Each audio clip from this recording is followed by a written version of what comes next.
but it's the only way you're ever gonna learn. You look back and it's all in the past. I'm dwelling on the thoughts I cannot say to you.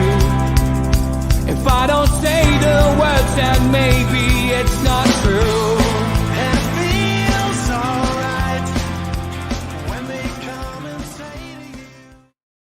Good evening, the weekend is here. Welcome to NUFC Matters, the three amigos. Delighted to be joined by Mitch, George, Steve Hasty and Keith tonight. Good evening, lads. Evening, Hi, everybody. Good to see you. And after the initial joy and excitement of Tuesday night, we're now all absolutely heads battered, talking about tickets. Oh my God, am I sick of talking about tickets. So, as always, we'll have interludes tonight with all your usual favourites. But I guess the first half an hour at the very least is going to be dedicated to this particular conversation. And I know everyone's going to be sick of it, but I want to find out what the lads think. Mitch, the first man on Venus.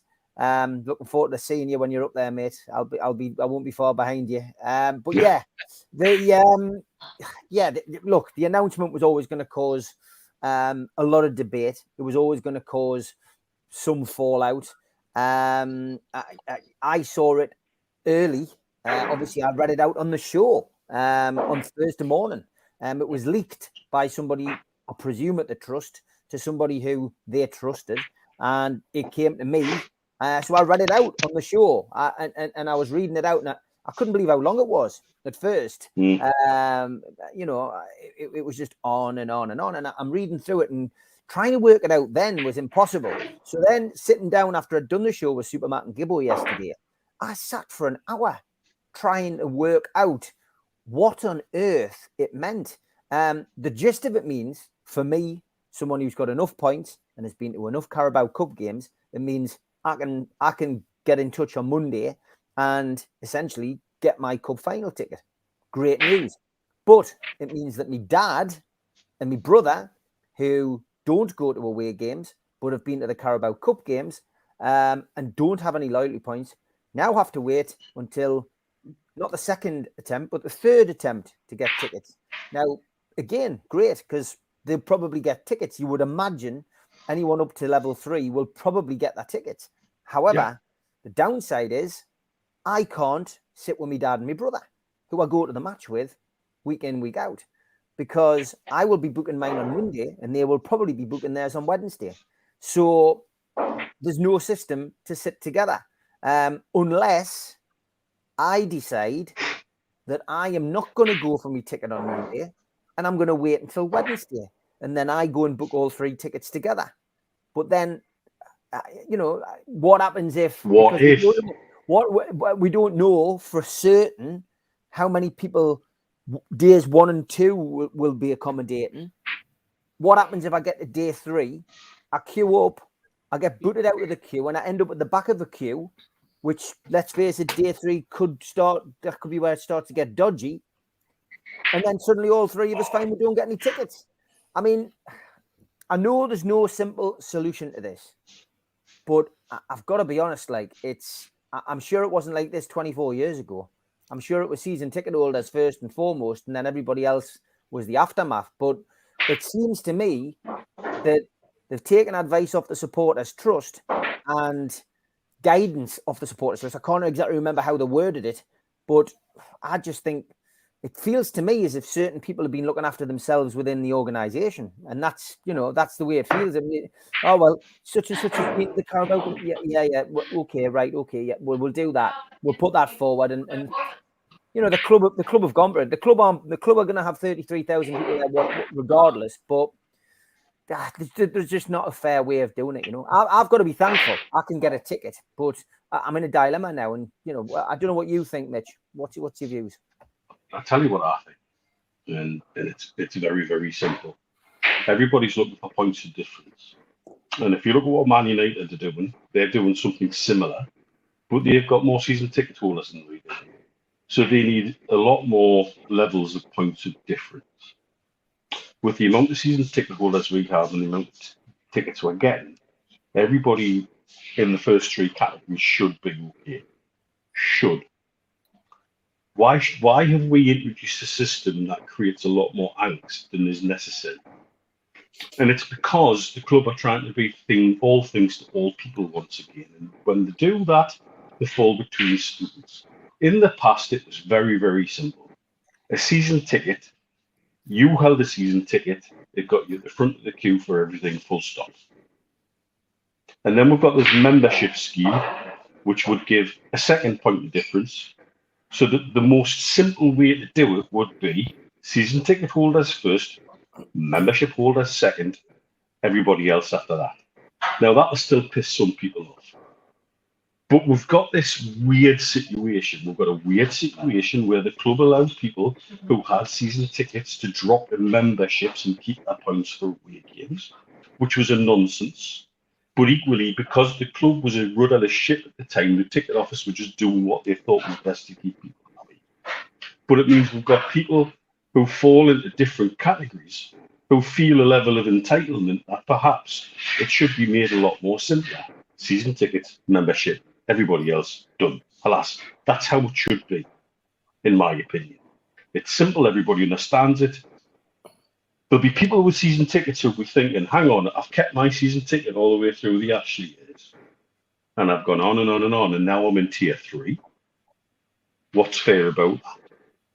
And equally, there'll be people who gave their season tickets up during the Ashley years who suddenly get further up the tier. And is that right? Is that fair? Is that fair on the people who stuck it out?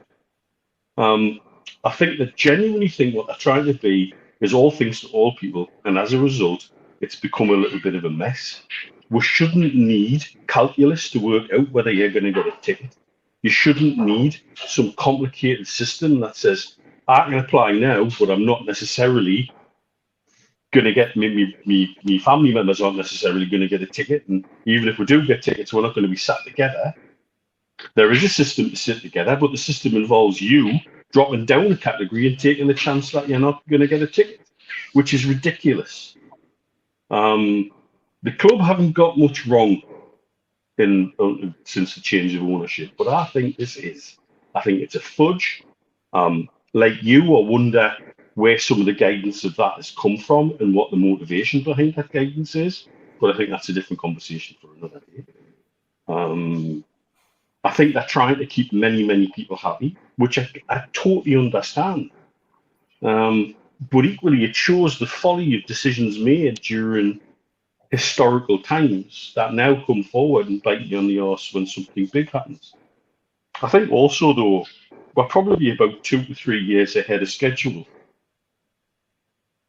So they probably haven't really thought about it until it was thrust on them by qualifying for a final. And so it's really very difficult. You're always going to upset people.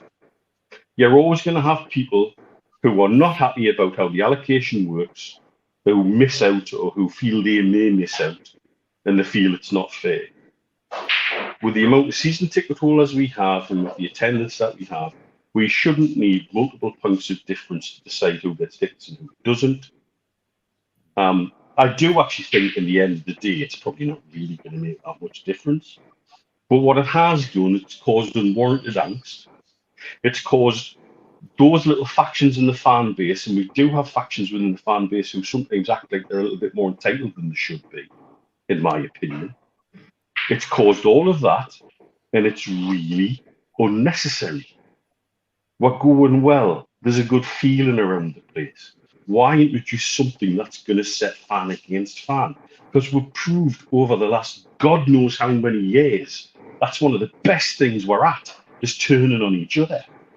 And we don't need it. Everybody's pulling in the same direction. And I think, I'll be eternally grateful if I get a ticket out of all of this. As it happens, because I was at a game the other night, I suddenly go into tier 3, which is just crazy. Really, at the end of the day. But equally, I've held my season ticket all the way through the Ashley years and beyond, even when I've been expat. Yeah, and so my feeling is that as a season ticket holder, you've got season ticket holders who might not be able to travel to away games because of their work. You've got season ticket holders who might not be able to attend midweek games because of work, because we do shifts and things like that. So midweek games are not applicable to them. You've got people like my dad. My dad's not done an away game for a long, long time. Yes, he's been more short after many good years, but he hasn't done an away game for a while, particularly when he's been looking after me mum. And so, why should he miss out when he's held his season ticket for God knows how long? When we used to have, 10, 11, 12 together in Bar 1892, and because of people dropping out during the Ashley years, we're down to 2 together, me and him. And so there'll be people who will potentially miss out on tickets who I think have got every right to feel aggrieved about some of the criteria. We do not need that many points of difference. We're not Man United with their season ticket demands. And so they have to find many different levels of points of difference. And I would like to know how the decision was made, how the consultation was done. And I think over the summer, the club need to speak to every single season ticket holder. The contact needs to be reached out to every single season ticket holder about how things like this are worked out in the future. There's never an easy solution. People are always going to get pissed off. Me and Steve have talked about this at length about stuff we've done with the club, and with the trust, and with other people, and with other fans groups, about how you'll always get somebody who misses out and feels aggrieved about it. It's really very, very difficult. Like I've also said before, when I was chair of the trust, I wish I understood expat fans like I do now, because I think my attitude would be exceptionally different. And hopefully, like I say, I think it's going to work out that everybody who should get a ticket will get a ticket. But I think that's by luck more by design. And it's created an unnecessary amount of angst in the last week. And here we'll go again. Can anybody remember what it was in '99? Season ticket holders first and everybody else after that. Yeah, well, that's what it should have been. And that's what it always should be. It seems to me that somebody somewhere has said there should be some kind of loyalty for the Carabao Cup. That's what's happened. There should be some sort of loyalty for people who dropped their season tickets but kept their points by dropping to a membership. I'll tell you one thing, and this is keeping the people who dropped their season tickets and they knew what they were doing, and it was everybody's choice, and it was not a choice that I could tell people to do when I was chair of the trust because I couldn't do it and didn't do it. But when people did that, the club should have been as ruthless as they were with me when I moved seats once earlier, and they docked all my points and wouldn't give us them back, and I had to start again from zero. Yeah. And I'll tell you something interesting, and this is completely off tangent before I go to George about this. Jacob Hall, I'm seeing your points, Jacob, and the chat moves fast on a Friday, so if I miss somebody's point, I do apologise. But yeah, you're right, Jacob. I should be happy that I'm probably going to get a ticket. But at the same time, it is just frustrating when, you go to the match with your father and your brother, and, you're not going to get the opportunity. But I'm not going to grumble if I get a ticket and they're in the ground as well, but we don't sit anywhere near each other. We've got to be thankful for small mercies we're in. You're right. I'll tell you something interesting, Dave. I'm not going to name the kid, but one of my mates, he gave up his season ticket when Rafa left, and he rang the box office. He got a season ticket back. So let me get this right. It's a 5-year gap, right? It's a 5-year gap that's important. So it might not have been when Rafa left. I'm trying to work it out. Just bear with this. It's 5 years since he wrapped his season ticket in, but he got a season ticket when season tickets became available, when the takeover went through. So he got his season ticket back, but he lost his points, obviously, because he wrapped his season ticket in. And that's how it works. So with the Wembley ticket allocation stuff coming out the way it has done, he managed to get in touch with the box office, bizarrely, because I know a lot of people haven't been able to get in touch with him. He managed to speak to somebody at the box office and said, is there any opportunity to have the 191 points back that I lost when I didn't renew my season ticket, when I jacked my season ticket in? And the guy went back and looked through his records, which bizarrely they still had from when he was a previous season ticket holder. And they went, "You've just missed the deadline." And he goes, "What? You've missed the deadline?" He goes, "I've missed the deadline." There's a deadline? He says, "There's a deadline." He says, anybody who wrapped their season ticket in and lost their points, but has then since renewed their season ticket and got their season ticket back when the takeover's gone through, can apply to get that point back. Now, I'm saying this because he's told me, somebody at the box office has told him this. Now, I don't know if that's true. So, for example, if you wrap your season ticket in the year before the takeover and you had 190 points, then you were lucky enough to get another season ticket when the takeover went through, when there was a mass dash for season tickets, you can get your points back, according to this person who my mate spoke to in the box office. So that's interesting. So there could be somebody sitting at home now before Monday going, well, God, I wrapped my season ticket in. I did get a one back, but now I'm going to be in tier 4 or 5. But if you had a load of points prior to that, you might be able to get your points back. But the club haven't told anybody that. Now, my mate was told that he just missed the deadline. That could be somebody who's ill-informed in the box office. It could be true. I don't know. So it is worth, I would say, at least dropping an email to the box office and asking somebody at the box office for clarity on that, because there could be some people sitting at home going, no, well, I've got no points. I'm going to have to wait until Wednesday or Thursday, where in fact you might be able to get your points back. So again, yeah, it's tricky. It is. I've just checked my emails. Apparently, I'm in tier 1. No, well, there you go. How does that work? There you go. Well, there we go. So I've lived in Dubai for 10 years. Damn it, unbelievable.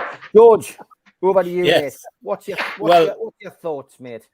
Well, amongst all the other difficulties you lads will know is I can't see at the moment. So even when emails come in, I'm very tentative about opening them because sometimes I lose them altogether because I'm touching the wrong buttons. So anyway, I did manage to read this statement about the tickets. I'm going to have to confess, when I got to the bit where it said took advice off the trust, I stopped reading. Oh, George, I'm going to interrupt you here because I'm just reading the email, because I've just checked my email because Mitch said he had an email and I've got one. So sitting together, George. Right. If you have linked accounts using friends and family and they are eligible to purchase tickets during periods 2 or 3, which my dad is and my dad and brother are, you can wait until their sales period starts so you can select. So you've got to drop down. You must have purchased your tickets by 8 a.m. on Thursday, the 9th of February. Any seats remaining after this will be made available for the ballot periods. Those eligible for ballots must enter in their specified time period, and all ticket holders must have the same level of eligibility. So there's no ballot for 1, 2, and 3. 1, 2, and 3 must be allowed to get tickets. They're the ones who get tickets first. And then from 4 onwards, it becomes a ballot. So I would say people who are in 1, 2, and 3 are guaranteed tickets. Am I reading that right? I think I am. Yeah. Well, that's what it sounds like. That's great. But the initial, as I say, when I saw the initial statement, I got to the bit where it said about taking advice. And then I stopped reading because I lost all hope then, because who the hell are taking that? The last people I would want advise them about what I do with Newcastle United, I'm sorry to offend anybody, would be the trust. I'm sorry. Why should I let them decide what I'm going to do? Anyway, so I've got emails, and Steve just told us today that there's another email in the inbox which I need to look at as well. And I've got to be honest, I'm very dodgy about touching that because I could lose it because of the way my eyes are at the moment. But yes, even I can remember that in the previous time, it was season ticket holders first and foremost, and everybody else after that. And I don't see why it should be any different this time. Also, I agree with Neil. This sounds like the club bending over backwards to please everybody. And of course, when you do that, you end up pleasing nobody usually. And I think that's what's happened. I'm just hoping I can get my eyes sorted in time for the final. And if I can't, I can't. That's that. But it may be that I might need the services of Mr. Hasty or John Justice Allen to come round and look at my computer and have a look at the emails, because I'm frightened I lose important things just simply because I can't see them properly. It's difficult reading them and then trying to use that to look at your emails. It's not a good way to do it, I can assure you. But you know, I think Neil's right. It's a case of trying to please everybody and pleasing nobody. And also, I think what he said about it being a surprise. I don't think in the wildest dreams anybody in our club thought we would get to a cup final this year. I don't think any of us did we? I mean, No, you know, I didn't. I mean, well, the biggest relief that I could feel with everybody, including myself, was, well, at least we're not going to be looking over our shoulder to see where we're going this year. You know, we're definitely in. We're not going to be worried about 30 odd points and we're safe. I mean, we're more than safe now. It's fantastic. So yeah, I think it has caught them by surprise. But they are going to need to sit down and think hard about this sort of thing if it becomes a regular issue, which I hope it does. It needs a proper look at and a proper discussion with the people that matter. And as far as I'm concerned, the people that are season ticket holders matter. And it's funny. Neil reminds me about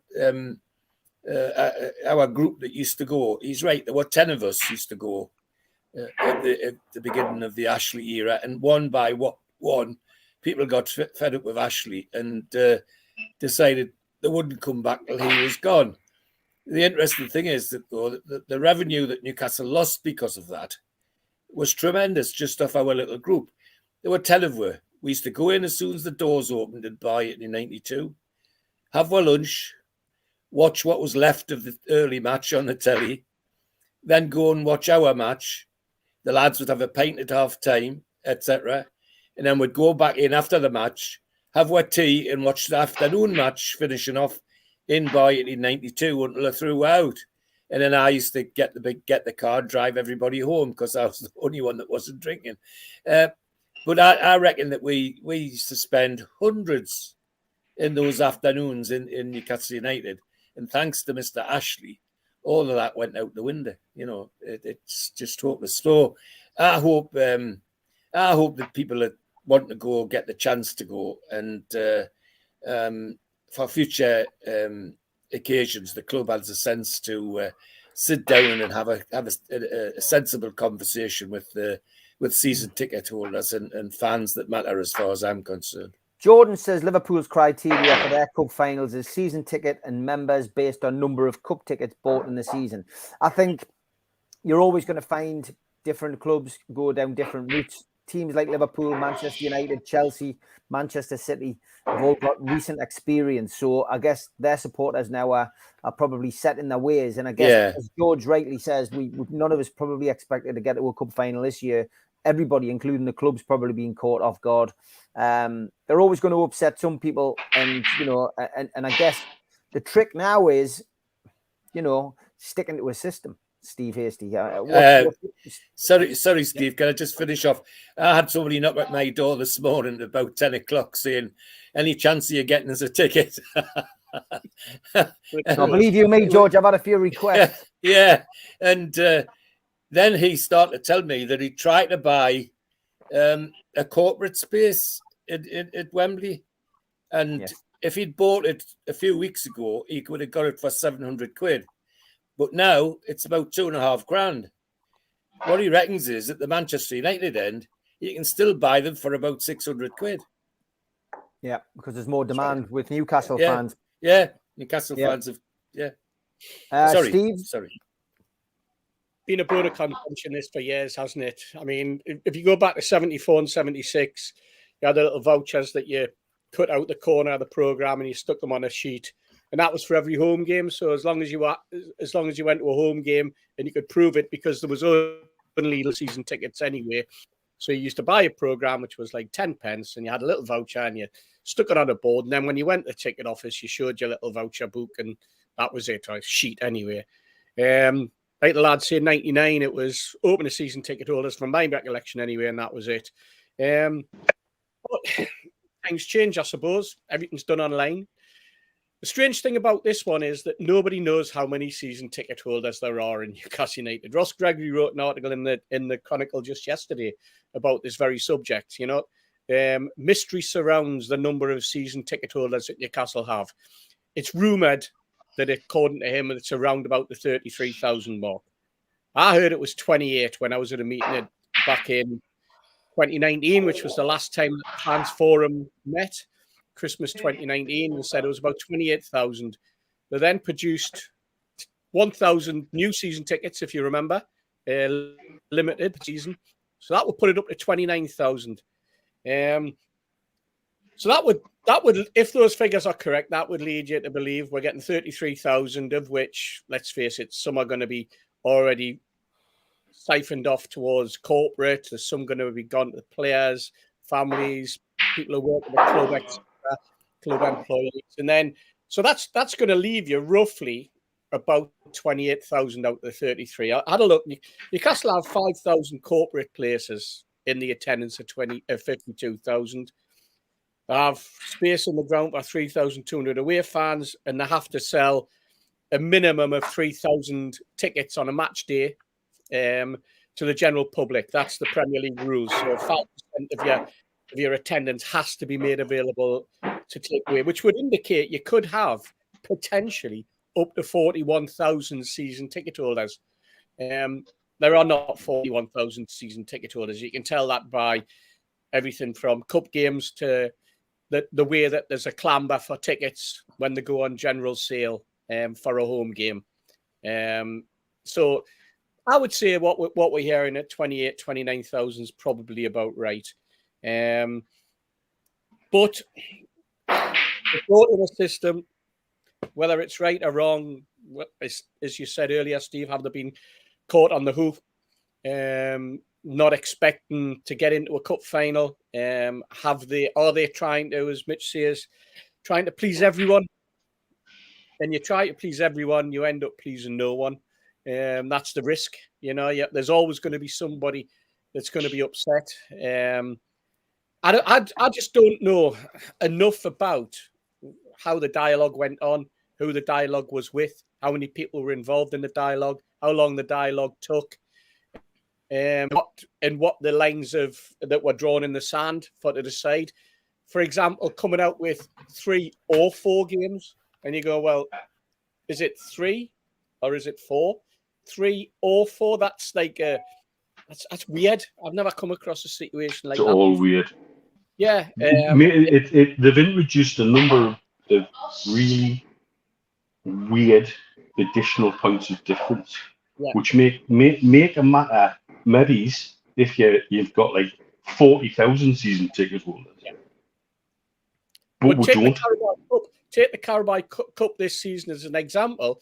A lot of people who were season ticket holders didn't take the option of a season ticket, buying on their season ticket, they sit in their own seats, because they knew that there wasn't going to be the demand at the beginning. So they said, you know what, I'll be able to go with friends and family, and we'll just get our tickets on general sales. So there's a lot of people, I remember, I think I'll go in the Platinum Club with Keith and Steve and John, rather than go and sit in 1892. Yeah. George wasn't very well, so I'm going to be sitting on my own. So I thought, well, I'll just go up there and sit with that. Those were examples. I think you did exactly the same, George. When I did. Shall we take our own seats? Or do you fancy going with the lads? Oh, I'll tell you what, the lads, go with the lads in the Platinum with Peter and the rest of the lads. So a lot of that's happening. A lot of people now be going, damn, I wish I'd taken and gone on my own season ticket now. I didn't know that. If they told you at the start of the season, by the way, if you get into a final, the criteria is going to be, if you go to all the Carabao Cup games, you'll stand. This is all just being brought in on the hoof. Yeah, absolutely right, Steve. Yeah, it's all behind the back of the head. We weren't aware of the circumstances until after the circumstance happened. So that kind of will leave a sour taste in some people's mouth, because I'm sure an awful lot of people would have used a season ticket to get a Carabao Cup ticket if they'd known that there was a little box ticking exercise to place, which was going to allow them, if we got into a cup final, because like most of them, they'll have presumed I'm a season ticket holder, and it'll go as it did in 2005, and as it did in 1999 and 1998. It'll be criteria will be season ticket holders, because that's one of the reasons why you buy a season ticket. you know, because that's what you thought it was going to be. Yeah, So, yeah, long-term commitment to commitment to that. And I mean, I've got to be perfectly honest, right? Last year I did every away game. This year I've done a fraction of what I did last year so far. I'm hoping to get to more in the second half of the season. For me personally, I think there should have been special arrangement for those people who go to all the away games. There are some people, I can pick Darren Curry, Biffa, to name but two, who literally go to every single game, north, south, east, west, abroad, you name it. There's Paulie from Heaven, another one who him of brightly coloured shirts and coats, who goes to every single away game. Those players, those fans, should be able to get. I mean, I'm presuming they'll be in the top tier anyway, but there are certain fans that I think probably have 300, 400 points, who should be guaranteed tickets. And it will always be a bone of contention. And I'm not getting on my high horse. I think we've all got to discuss this. In the Platinum Club, people, when they bought the Platinum Club tickets and they paid the £4,000 for the Platinum Club, they bought that for 100 years. It was guaranteed their seats. But one of the things, and I've been talking to the Platinum Club season ticket holders recently, and they said, we were promised by Sir John Hall that it also guaranteed us cup final tickets and cup tickets and things like that. And now they're going, where's my cup ticket? And I do know one in particular who contacted the club right at the start of the season, by the way. That this isn't just recent, but contact them and said, look, by the way, this was the criteria that was given to us. And the box office turned around and said, we don't know anything about that. We're not aware of the terms and conditions that you signed at that particular time. We can't remember John Hall saying that there was a promise that you would be guaranteed tickets. John who? Keith, I want to go to Keith before Keith. I'm going to go to Keith. It lost for a bloody manager. I'm going to go to Keith because he hasn't had anything to say in the first 36 minutes, and that's not like Keith. Impossible, by the way. And I'm going to start with Keith when we start talking about something else, because I don't want him to fall asleep. He'll end up on the drink or do something. But Keith, me and you were together last night. We had a great night with Peter Beardsley and John and Vince. Cracking night down at Tynemouth. We talked at length during the break about this, didn't we? About the tickets, and it is an impossible situation for the club, I guess. But sometimes they don't make it easy in themselves, do they? I did meet you last night, and I thoroughly enjoyed. I thought Beardsley was brilliant last night. He's talking, I thought it was outstanding. And just to coin it off, John asked us to drop him off at Wall's End. And then on the way back home, I had a blowout at 80 mile an hour on the motorway. And I got home at 1 o'clock. So it was a disaster night. But on the tickets, I think it's a similar situation. I don't think anything I say personally is going to make anything any clearer. I think it's clear as mud. And I think that, I just hope the people who deserve the tickets get them. I don't think I'll get a ticket. I think I'll, but I booked a hotel before we played Leicester, and I'm going to go down with John Allen, and just said, well, if needs must, we'll sit in a London pub and watch the match, but we'll go and sample the atmosphere. But you hear lots of things. I think what's happened is very divisive, and the reason I say that is because even on the Monday you're gonna have people rightfully excited and posting, I've got my ticket. And then you're going to get other fans having a pop at them. And I've seen things already where people, I saw a post today where somebody posted that anybody who's not a season ticket holder is plastic. And then, it's just a very divisive kind of way of dividing a fan base. I know loads of fans, the people that took us to Brighton, and it took us to I met up at Southampton.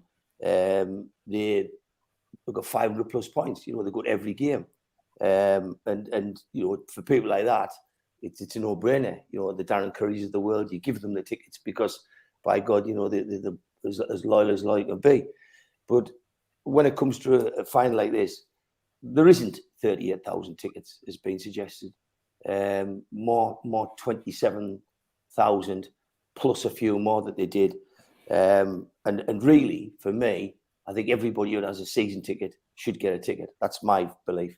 I think if there's 33,000 tickets, before you take stuff off for corporate, before you take stuff off for players and for staff and everything, I really believe that anybody who's got a season ticket should get to the game. That comes from the belief from the '99 finals. I was at 2000. I was at the semi-final with Chelsea. I was at the Charity Shield. I was at the '76 Cup final and the '74 Cup final. And whenever you had a season ticket, you knew you were getting a ticket. I think that's the way it should be.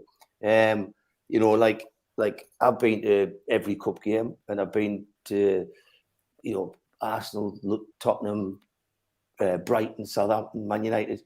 But at the end of the day, you know, it's there to be done. And, you know, all I can say is I'm just delighted we've got there. You know, I'm made up. Newcastle's got to a cup final and we're in a position to argue about the tickets. And I'm even more made up that a lad who I've championed for the last couple of years on here, Sean Longstaff, who's had unnecessary stick. And as George pointed out the other week, George said, if ever you criticise a lad, he'll just try harder, but he won't play better. And I think that's what we're in danger of doing with him. But the other night, he scored 2, and by God, he was lucky not to get a hat-trick. And he could have had 4. But the reality is that lad's got us to Wembley. And I hope every Newcastle fan, you know, my biggest call is whoever gets tickets, good luck to you. And however we get on, I just hope we go down and give a good account of ourselves as supporters and show Man United, the rest of the world, that we are the best supporters in the land. And I hope we don't get nervous, expecting to win. I hope we just sing our hearts off for 90 minutes.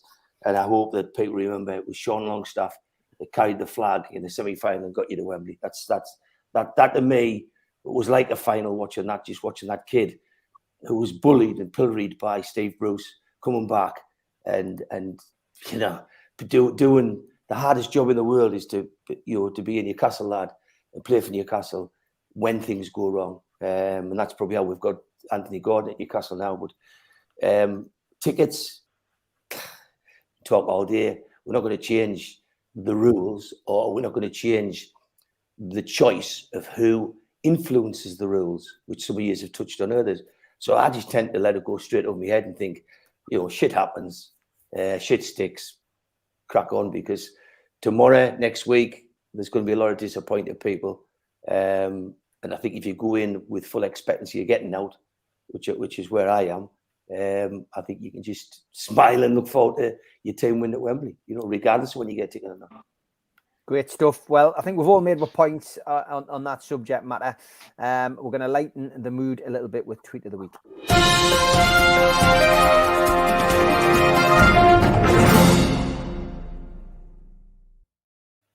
I've got to thank Albert, by the way, for sending in something completely different this week as well. And I will start with this. Stu's not here, but he will be watching.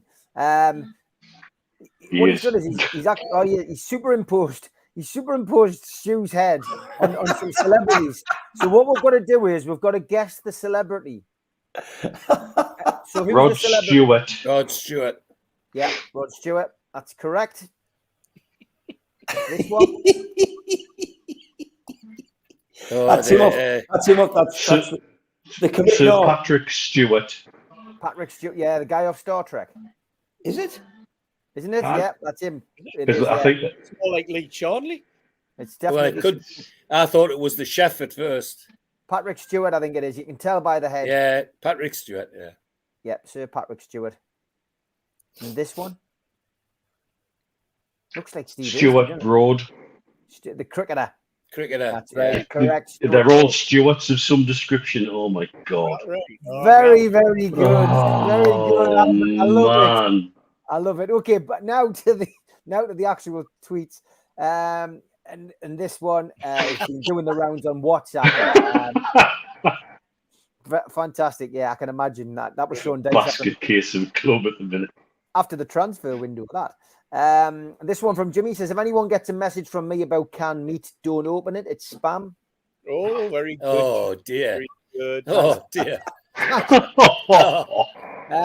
I was very disappointed with this one, lads. The Sportsman. Newcastle United's most recent silverware. It's got the Championship, the Intertoto, the First Division, the Texaco, the Anglo-Italian. Hasn't got the Japan Cup on, lads. Now, I've That's talked about the outrageous. Japan Cup on here for many years. 1983, the 80s weren't a barren year. The sportsmen, we won the Japan Cup. Kevin Keegan had his hands on it. I tell you Stephen what, the Intertoto wasn't a cup. We got Exactly. it, if you remember. Got It was a certificate. It Yeah. was. Was Yeah, it was the bloody- plaque for the bloody wall. Aye. It was awful. Stephen Kennedy, when my girlfriend said she was leaving me because of my obsession with the monkeys, I thought she was joking. And then I saw her face. Hey! Now he's a believer. Local chicken farmer is hiring $9.50 an hour. I told him about your experience handling small cocks. You start Monday. Thanks for that, Mark Byers. I think I'll give that job a miss, Mark. Aye. Brian, the Chelsea team after the window closes. It's actually hilarious what Todd Bowley is doing. Crazy. Similar one from Sharon Marshall. The Chelsea squad in training after the transfer window closes. Lots of that flying around. Jimmy was on fire this week. Vin Diesel and Vin Electric. Oh, wow. Bordering on a lookalike, that Jimmy. Bordering on a lookalike. Mickey B said, when you've been to town with your mate, but they live in a different area.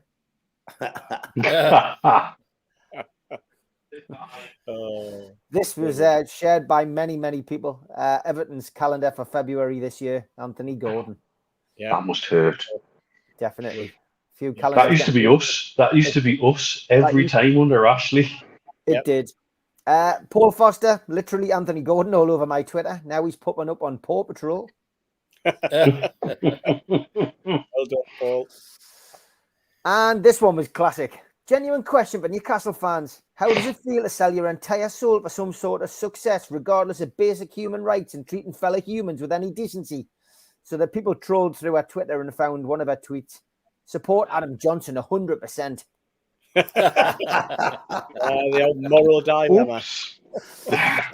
She got some stick this week. Brian, thanks for this one. He says, I see Sean Dyche has had massive changes to him. Who the hell's running that club?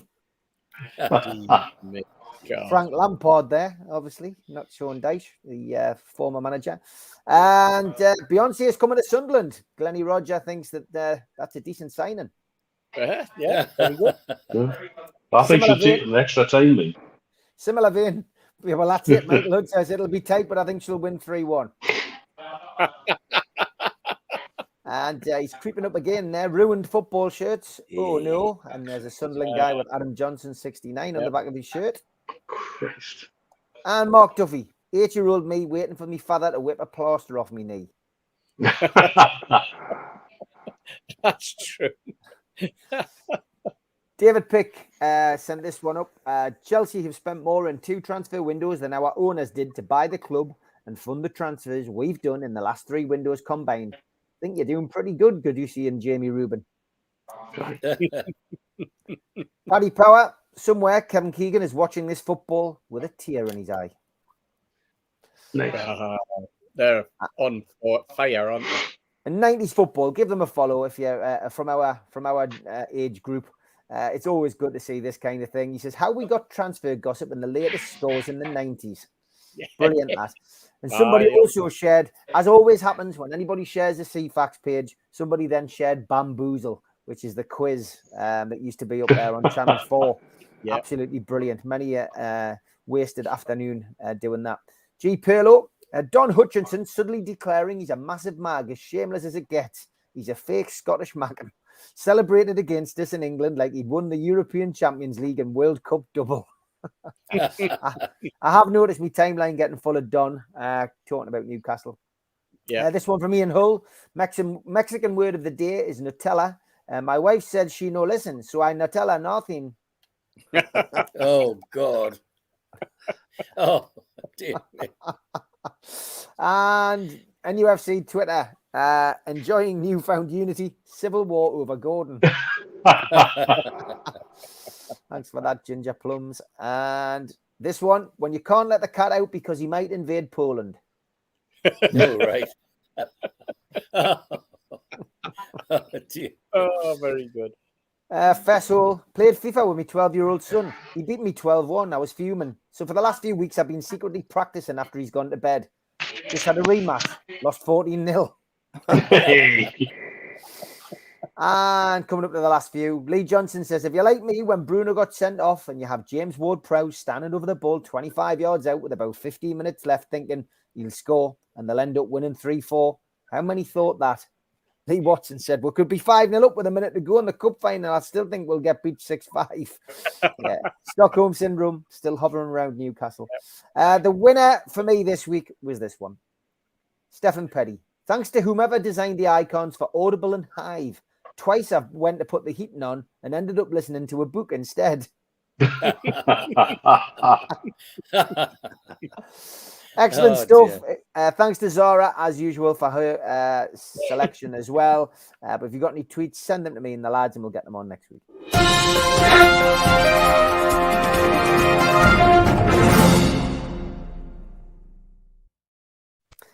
Lots of the ticket-related stuff coming in. I love this one. Andy Davies goes, I'm playing devil's advocate here, but should those who go to Wembley this time, should they be put at the back of the queue for the next final? And, well, I'll tell you what, Jimmy Watt, listen, there's a couple of fan zones already being announced. Keep an eye out on social media. Are the club going to do anything, he says?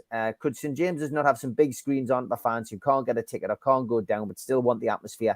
Do you think this is a good idea or not? Genuinely speaking, Jimmy, I think it's a great idea. Will the club do it? Who knows? My suggestion, Steve Hasty can take this off to Bill Corcoran and the lads if he wants. Get onto the club, get onto Jamie Rubin, and just tell him, do it for the food bank. £10 a ticket to go into St. James's Park, open the outlets, 52,000 people all paying a tenner to go and sit and watch it in the ground. Give the money to the food bank. That's what I would do. The club don't need the money. Let them go and do something like that. Nick me idea, do what you want. Seen as we nick all these t-shirt ideas, apparently. Go and do it. Go and do it. Go and raise some money for the food bank. I think that would be great. We're going to move on because otherwise we'll get stuck on this. We'll get stuck on the tickets for another hour. Which one do we go for? And I'm going to go to. I'm going to start with Keith with Alan Thompson. Question, lads. Do you think Chelsea's spending is due to the new financial fair play rules due in 2025, which will be much stricter than before and will affect Newcastle going forward? Keith, combine that with the fact that we've heard this week as well that the new European League is still hovering around, isn't it? I think Todd Bowley's made I don't think he's commercially steady enough. I shouldn't use the word like savvy. I think he's very savvy, but I think he's commercially steady enough to take over Chelsea and to do what Newcastle's done and build it from the bottom up and build it on things like team spirit. He's got in all positions on that pitch between 4 and 5 players for every position. And when you look at each position, if you look at 5 players, 4 of them are worldies, and one is somebody that was an up-and-coming player that's come through the ranks. But I think what Todd Bowley's done is he's committed his board until they're sure where the $1.5 billion went back to the victims of Ukraine. People are always going to suspect that the $1.5 billion has gone into transfers. And until, the only people that can defunct that argument is the government or Chelsea. And so they can actually show where the payment went. And that could be done very simply by putting a team of independent auditors in. If you put them in, they'll be able to tell you whether or not that £1.5 billion that Abramovich said was going to the victims of the Ukraine war went to them, or in fact, does Abramovich still have a say and a stake in Chelsea? And does he appear on the football pitch when they win the FA Cup or something? Does he just come out of the tunnel and say, you thought I'd gone, but I'm back, and all the sanctions have been lifted? So there's a lot of questions. But what question there isn't is, before they bought Fernandes, he was already at 383 million spend, and that's the biggest record spend of any football club in 12-month period. That's what Chelsea have spent in 12 months, 383 million before Fernandes. And then if he was 106, you can work it out yourself. It's neck end of 590 million. But they've smashed the old record by a couple hundred million.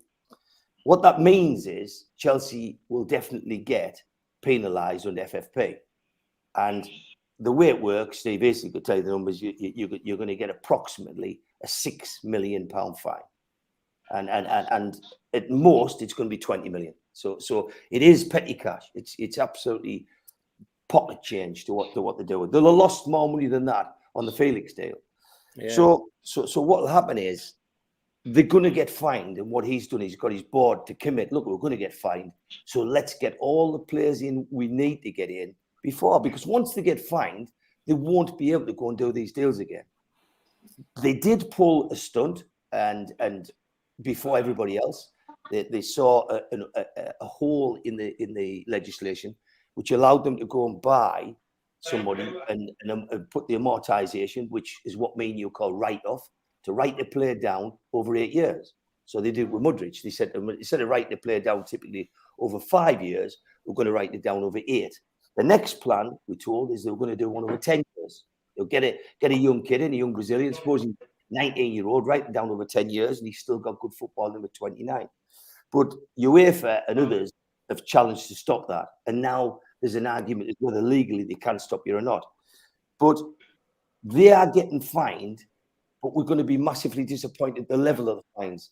Because the way it works, you get fined first, then the next offence you commit, you get fined more, then usually the third offence you commit, you get sanctioned.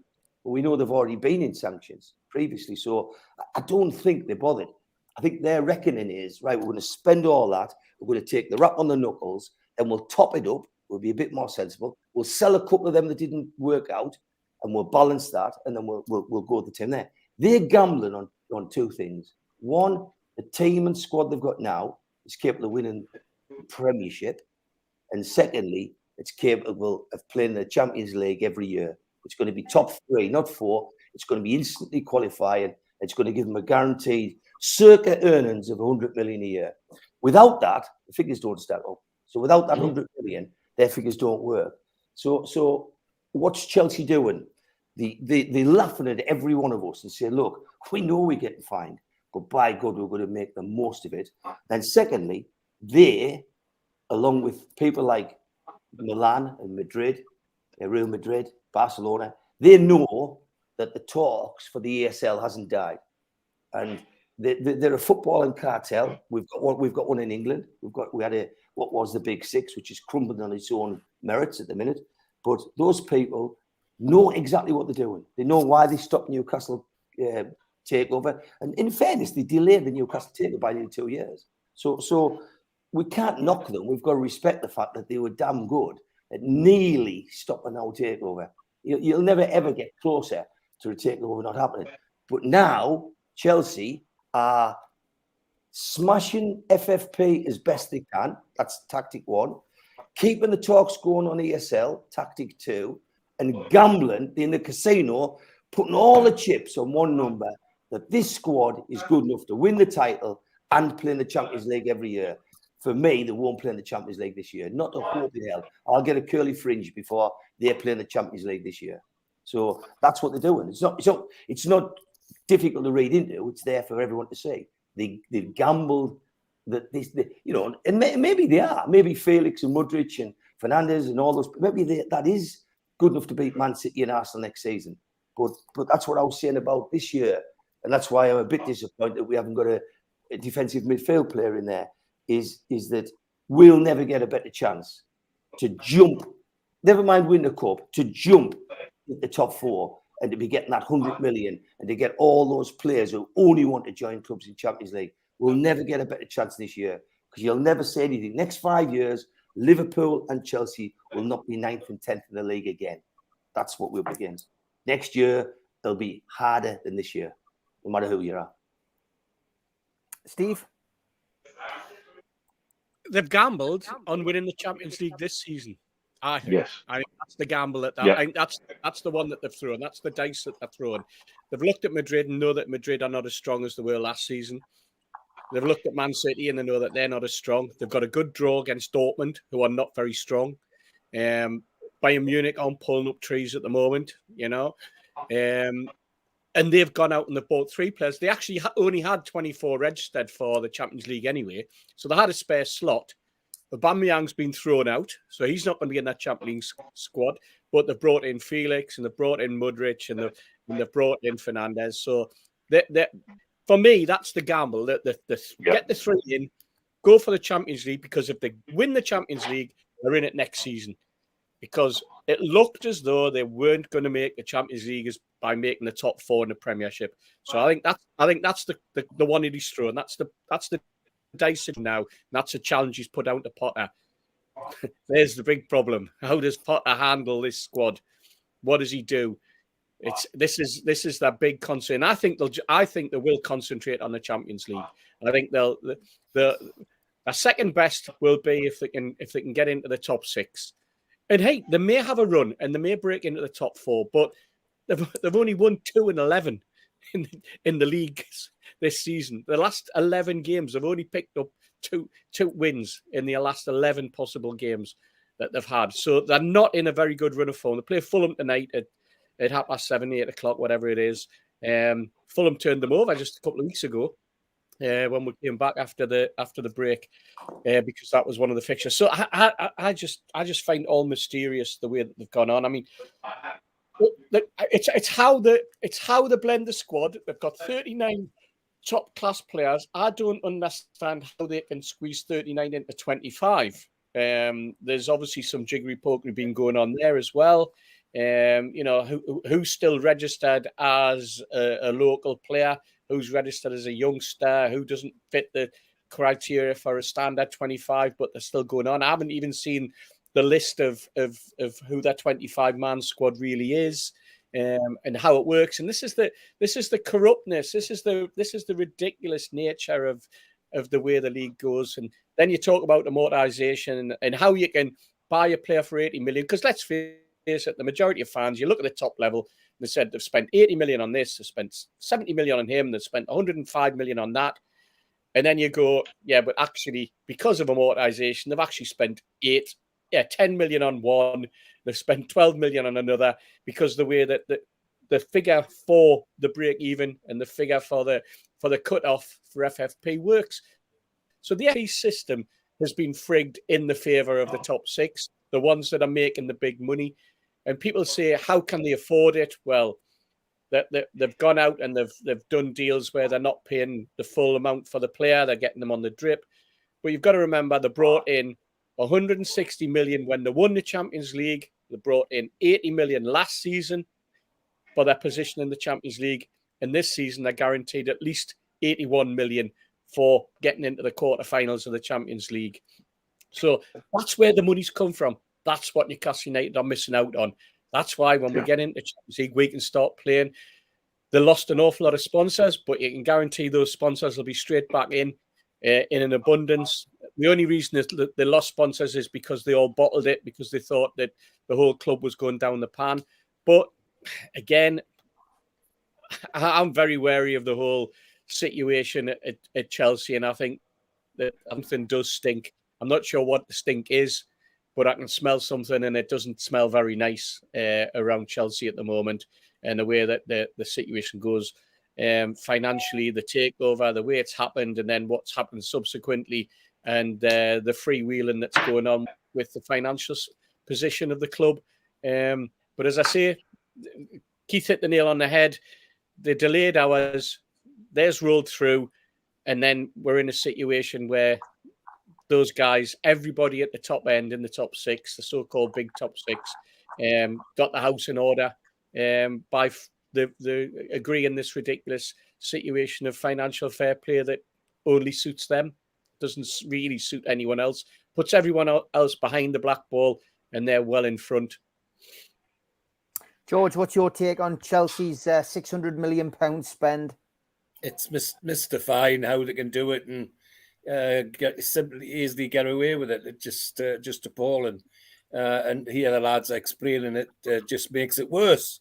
They're spreading the money over X years and all the rest of it.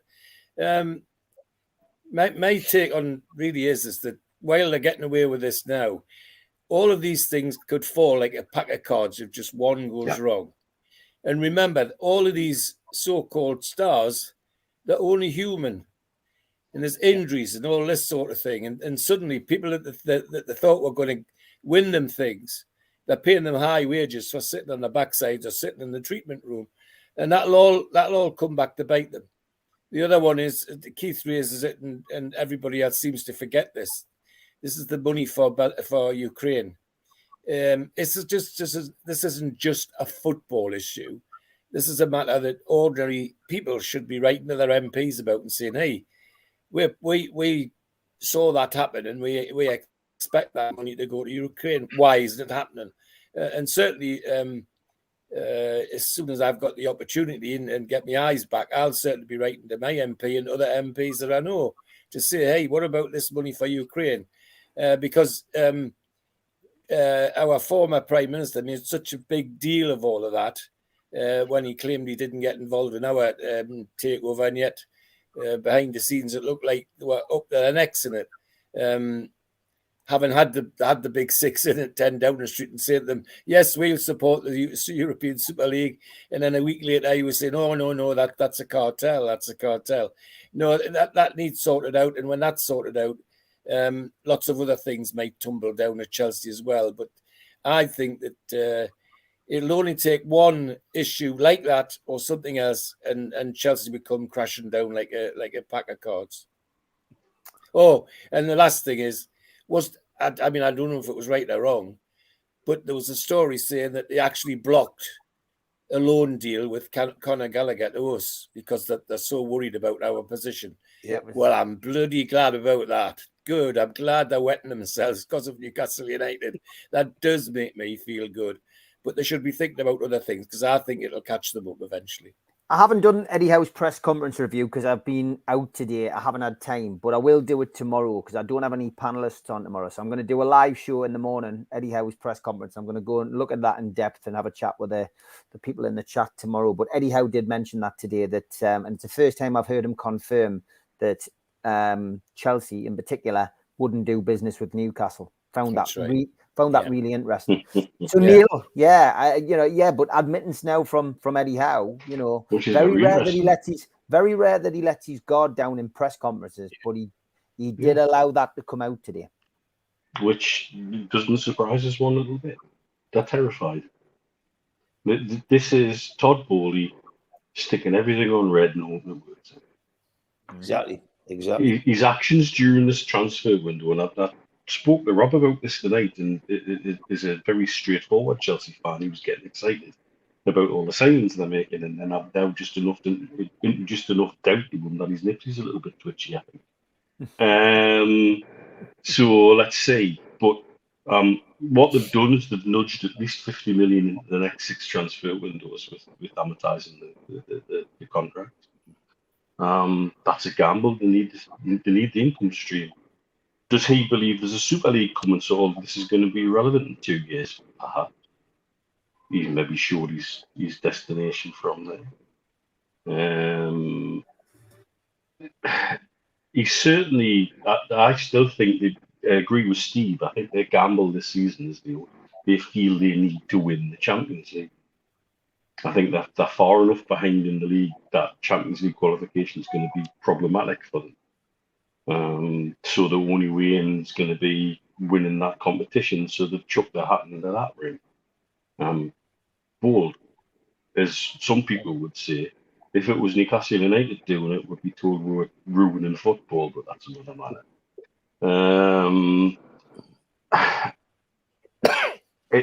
If I was a Chelsea fan, I would genuinely be concerned about it, just understanding how I know this all works. I think Keith's absolutely right as well, that they've looked at what the potential punishments are, and they're saying, well, we can take that. We'll take the fine because, even the maximum fine is not really a big deterrent. However, so many times in football that they change the rules at the last minute that they might fall foul or something. Don't think they will, though. I still remain puzzled by the whole deal with the Ukraine part to it. That seems to be as clear as mud. again. So they're putting themselves in a situation where there's far more questions than answers. And in my opinion, and I stand by this, they've stuck everything on red and letting the roulette wheel go. Yeah. And I'm really glad that our owners have taken a very different attitude to FFP, because they could have. We've got another 400 million if we wanted to play that same game. I think it's about 400 million we could do, and then nudge that into the next 4 transfer windows. But what if it doesn't come off? And I come back to something I mentioned weeks ago, Henry Saviot. How did he cripple us for 3 years? Because he was on big wages, and his agent said, sit tight, they've got to pay you your wages, and nobody wanted him around, and we couldn't get rid of him. What if, of these signings we've made this window, 5 of them go like that? Because it could, and it smacks of Todd Bowley being a man who understands how FFP works and has no clue about football. He thinks football is like the NFL, like the MLB, like the NBA, and it is not. Spot on. And I think that's what will bite them in the end. Is they'll end up with 4 or 5 players who the fans want shot of, who they can't get shot of. It's going to cripple them. That's the way I think this will. Great stuff. Some good opinions as always. We've got Junior Turner coming up in 2 minutes just to give us a quick chat about his new release. But as always, we do have different segments. And The Day I Met is next. So those of you who don't like the music, block your ears now. Those of you who love it, turn your TV up full blast.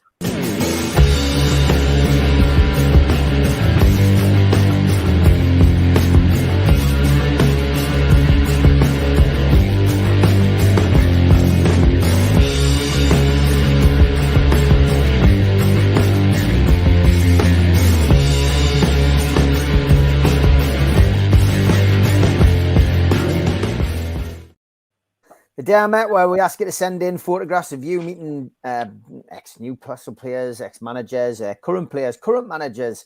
And this one was from Ian Russell. He went, the day I met for Friday, I went from having no ticket to sitting in front of Chris Wood and the Leasers and then bumping into Killer Kilcline. And there he is with Chris Wood.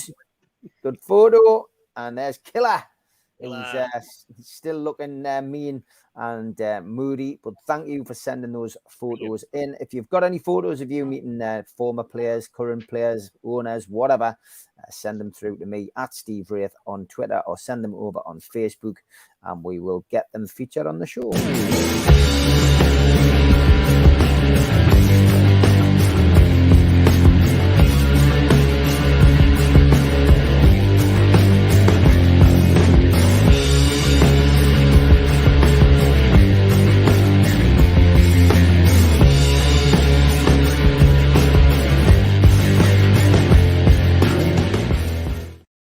Now, the last time we had Junior Turner on the show, he was releasing that classic Banks of the River Tyne, which has become a Geordie anthem. And with a cup final only a few weeks away, he has released a new single. Junior, good evening. Good evening, lads. Hello, Junior. Good to see you, mate. And another belting tune, Junior, I've got to be honest. It's got a familiar tune, it has to be said. But how's it gone down, mate? Tell people about it. Tell people your idea. Go back 2 weeks prior to the semi-final. Sunday morning, got a phone call from Mad Mick Edmondson, and he said, "Cup final song. If we make it, we need to get something done." And I said, "You wouldn't believe I'm actually sitting on the laptop typing up ideas as we speak." I said, "The one that I keep coming back to is Sweet Caroline because it's so well known. And if we could do something with it, then I think it would be a massive success." So Mick said, "Right, I'll leave you with your thinking cap." So fast forward, the first leg of the semi-final, that day I actually recorded the song. I hadn't even kicked the ball in the semi-final. So then I spent 2 games absolutely bricking it. Not only for Newcastle to get to Wembley, but more so the fact I'm sitting with a song that people might or might not hear. And then literally as full time went, and the second leg, released the song.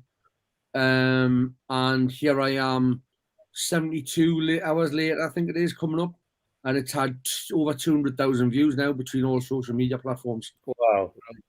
Well Brilliant. done. Great stuff. Well mate. done. Well done. Great stuff. It's funny because I was talking about cup final songs to Rob Byron yesterday, who was obviously the stadium announcer up at St James's Park, and we were talking about, you know, over the years why, you know, teams don't do it anymore. 1998 was the last Newcastle United team to record a final with some wonderful footage of the 50s teams, you know, just singing the Bladen races and stuff like that. Yeah. You know, it's been left to people like yourself, Paul Martin, a good friend of mine as well, who, you know, often records different things for, you know, for different events to do with Newcastle United. Any chance of ever getting one of the players involved or players involved? Have you never thought about doing that, Junior? Well, yeah, we did try with it, more so with the video, because this was such a quick turnaround in terms of the video as well. Yeah. So what we'd done was we'd reached out to 4 or 5 former players, and the only one that got back, believe it or not, was Lee Clark. So Clark, he's left absolutely devastated because in the end, because there wasn't enough replies, I just cracked on and done the video. So Yeah. Clark missed out on his 5 minutes of fame being a pop star, you know. So it's certainly, you know, given more time and more planning, but in circumstances like this, I mean, it was literally thrown at us a week prior to the semi-final, the first leg. But honestly, the response has been absolutely phenomenal. Been in touch with the club regarding playing it. Apparently, the club are anti-Sweet Caroline, I was told. We had one, but and It's then funny. I've got to be honest. I've never heard it played at the ground. well, this was the stance when I spoke to Rob Byron, and then I've spoken to other people at the club regarding getting it played, and basically told thanks but no thanks, which is a bit. But they do play Banks of the River Tyne.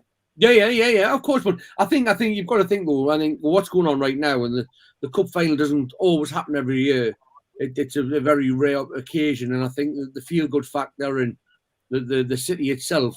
I just think it will just be good just to encapsulate that, even if it's for the next 2 weeks or 3 weeks, however many home games there is. I think it would just be good to kind of harness that with something. It doesn't have to be my song, just something to you know, to celebrate what's actually happening at the club. I wouldn't let that get you down because it's a great song. It's got a good tune. We all know the tune. And I think ultimately, from your perspective, you've just got to make sure you get out and about and do what you did with Banks of the River Tyne.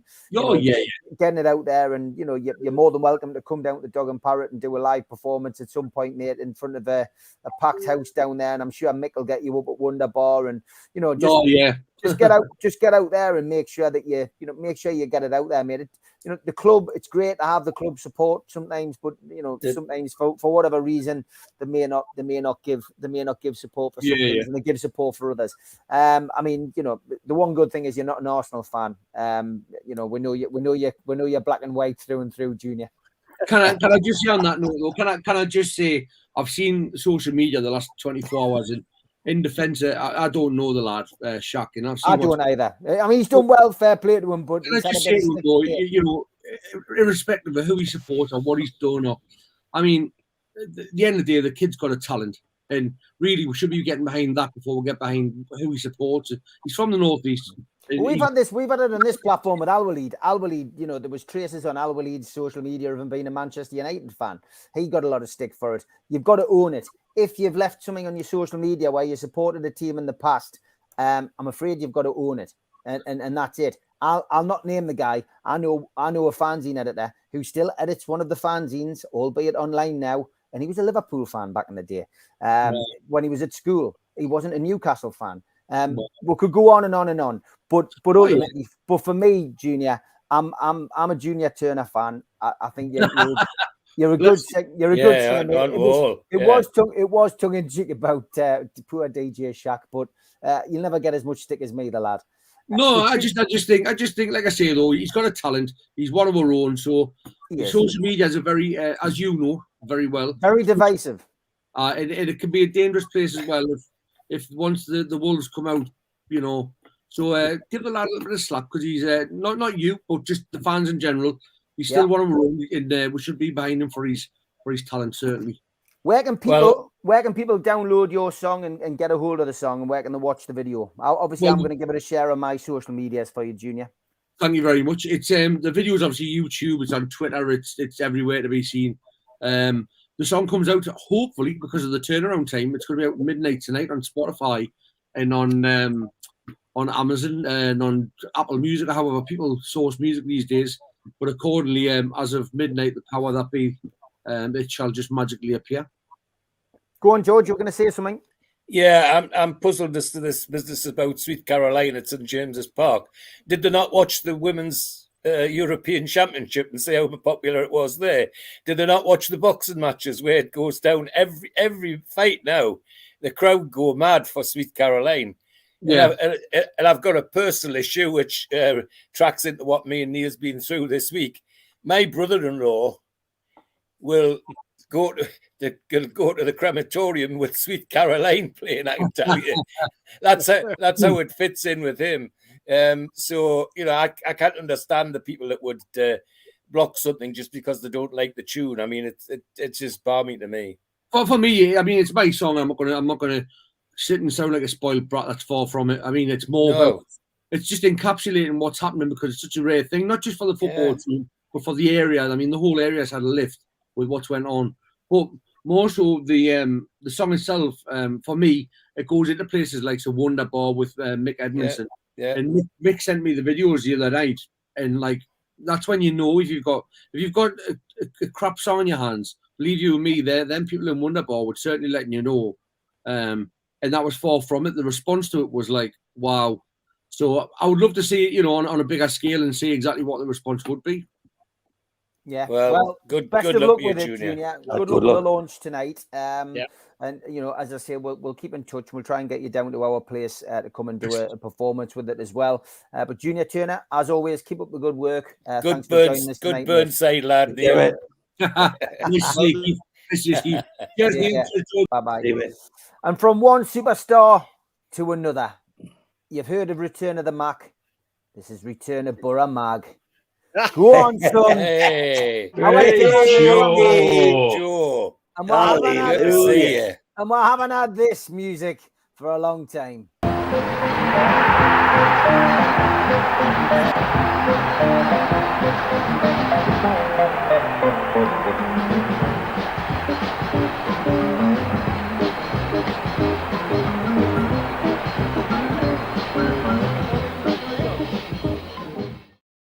So now we're going to have to scrap the rest of the show because Joe's got to catch up on at least 3 months of the Super 6 Manager of the Month Awards. Hold on a minute. We'll do tune tips a little bit later, but welcome back, Joe.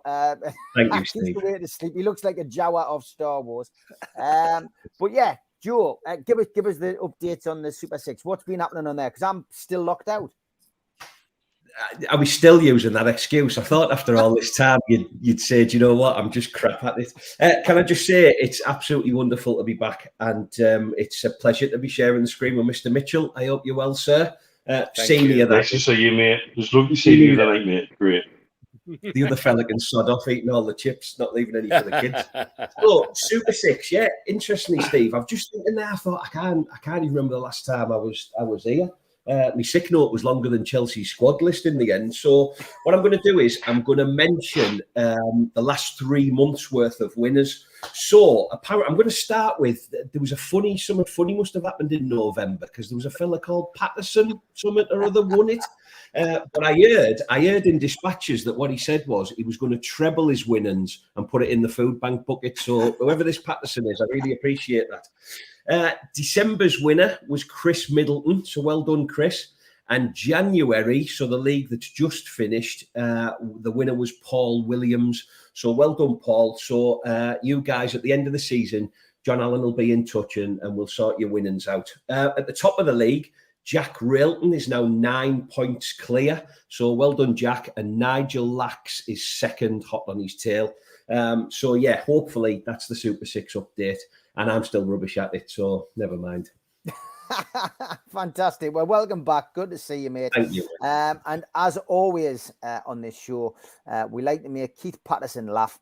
So it's time for Steve Hastie's favourite part of the show. That's why he's disappeared.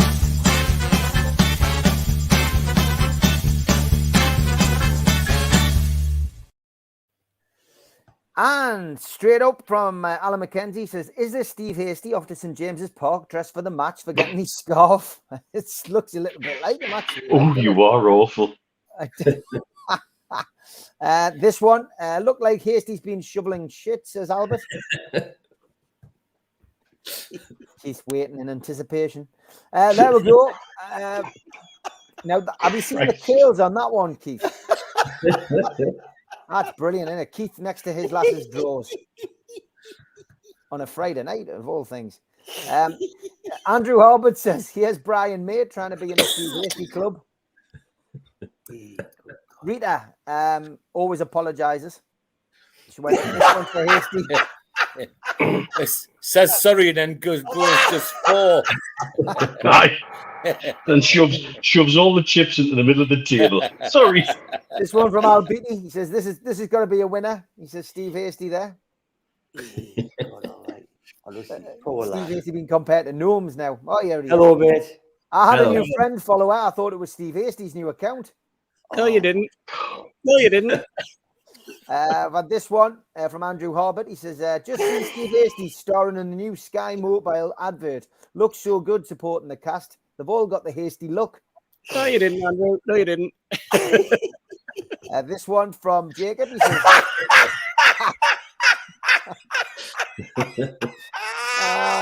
just a dog, mate. It's just a dog. Steve Hasty himself walking the dog with his grand Ben. There's a lot of thought went into that. That's my brother.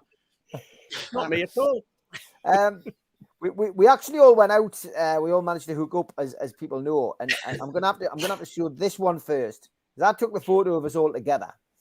Chris said, "Is it Nafi Dazane pet reunion?" With all of us on. George has got his magnifying glass out. But then that prompted Kenny Ranson to say, "Is this Steve Hasty in his younger days?" After seeing him with his hat on his photograph. Same intelligence. Same intelligence. Hasty's been on Vera, says Gav McElroy. And Andrew said, "This is my Hasty effort this week." I'm going to start charging for this. I've kept the best till last. Here we go.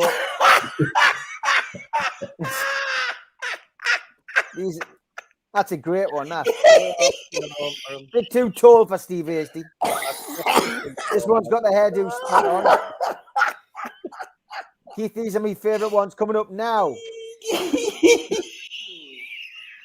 You still have a hamster like that? This is the Steve Breathe, Hasty. Keith. Breathe, Keith. Steve Hasty winner this week.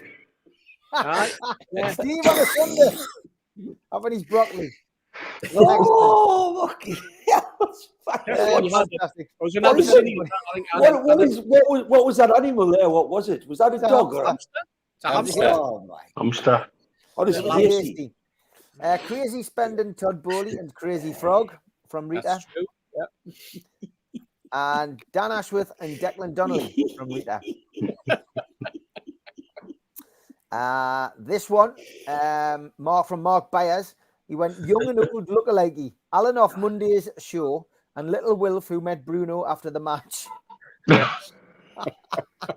Alan, there you are, lad. You've got a lookalike. You've made it now. Mezzadozil and a puffer fish. Oh, excellent. This one was from Tune Boy, lookalike. A naked rat and some singer looking half naked on a yacht. Oh, Jesus. You never mentioned your behind-the-scenes meeting with Flash on the Professionals on Sunday. This guy, he does look a bit like me, like. Paul Whitfield and a few others sent this one. Sam Smith and Rob C. Nesbitt. Yeah. And Anthony Gordon and Steve Hasty from Albert. It's not me. Albert, it's not me. It's not me. It's Claire Bolden. You've stuck my face on it, mate. Anthony Gordon and John Joe Shelby meeting at the training ground. Keith's all ready to hit the town tonight after the match. It's from Jacob. Look alike, what's Steve Wraith doing in there? I am again. Like, honestly, this guy. And is his agent the bloke out of Blockstock who steals the gun, Steve Wraith?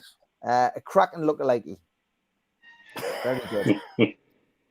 Going to have him on the show very shortly. Steve Wraithley dismissed this lookalike a few months ago, but I brought it back to make my point. Official Chris Wood lookalike on home and away. I think it's because I've got a better angle of it. So, Jacob, I'll agree with that one, mate, now. I will agree with it. And I agreed with it on Twitter. This one, Dad's Army, that was after the gathering photo that we had after the match. Morocco's ridiculously good-looking coach, Hervé Renard, Game of Thrones actor, Nicolas Costa-Waldau. I can see Looks like that. the same, looks like the same person. Does. Which, to be honest, Tom, is the whole point of lookalike. Correct. This one, Stephen Kennedy. Hope I don't get done for treason. King Charles III and a random American weirdo. Which one's which? I was going to say. They both look like right Charlies. Is this the Amigos having an after show drink? There's Steve Hasty on the right. Could well It's be me when that. we hit me shoot or me hate eye. Definitely. Aye, well be. Well Coming down done, to the Robbie. last few now. Steve Taylor and Carl Darlow, says Sam. Yeah. Good one. Oh, very God. A hamster. Lionel Messi and Liam Neeson. Similar. Not spot on. Yeah, so Jan Sommer and Rafael Nadal. It's a little, not bad. And Johnny Lawrence from Karate Kid and Anthony Gordon. Yeah. Anthony Gordon's going to take over this show, isn't he? And Mark says, I heard Jody Dennis say on this 3 the other day, genuinely laughed out loud. Steve Cooper always looks like he's just got out of a headlock. I just thought I'd show that one again because He does. it literally does look like he's been in a headlock.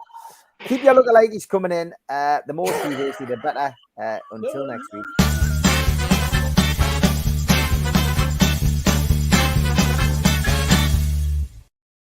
Okay, Newcastle United play West Ham tomorrow, 5:30 kickoff. We're going to bring Toonstato in first.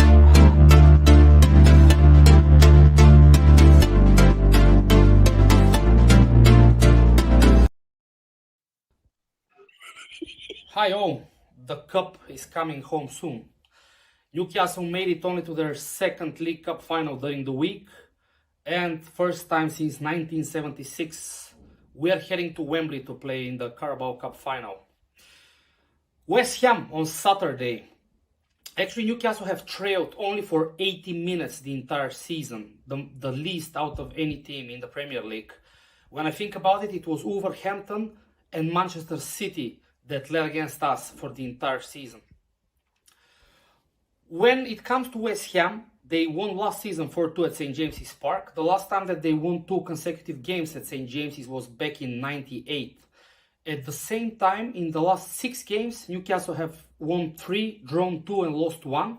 And we have scored in all of them. The last time that we didn't score against West Ham in the entire season was in 2018-2019.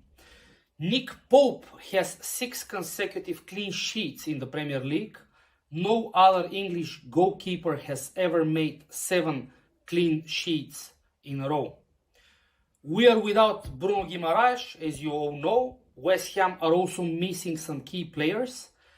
I looked into Newcastle results after the last 2 times that we made it to Wembley. In '98, after beating Sheffield United in the semi-final, we lost at Highbury away to Arsenal 3-1, Warren Barton scoring for us. The next season, after beating Tottenham at Old Trafford and making it to Wembley, we lost at home to Everton by 3-1. Shearer scored a penalty and missed a penalty in the same game. Let's hope things change this time.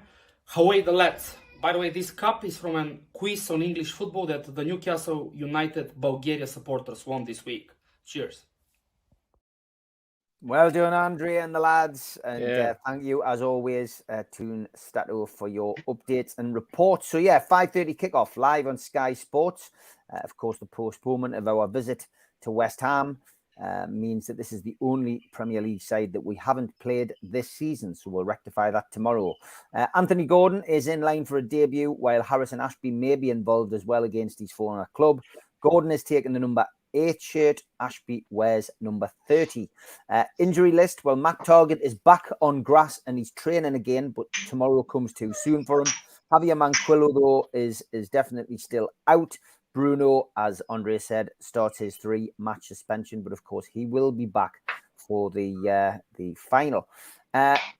Alexander Isak, it's a bone of contention. Obviously, he does have the protocol surrounding concussion. Eddie Howe didn't give too much away. Said he was okay. He's been okay around the club.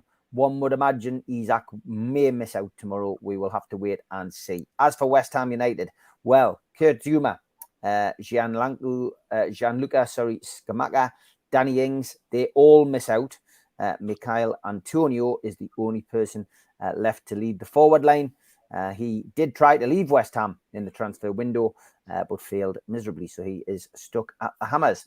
There is a little bit of speculation that Cornet may return following injury, but that wasn't confirmed as we started the show. West Ham's last game, they beat Derby County 2-0 in the FA Cup 4th round. As for journeys away from home this season, they've won just 5 points of the 30 that they have competed for. They've had a victory at Aston Villa. They've drawn at Southampton and Leeds. They don't score many goals on the road either. The 6 goals that they've scored in 10 games is equal with Wolves and Everton.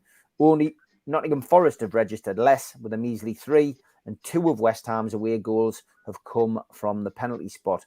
Referee tomorrow is Peter Banks, which is his second outing in charge of a Newcastle United game.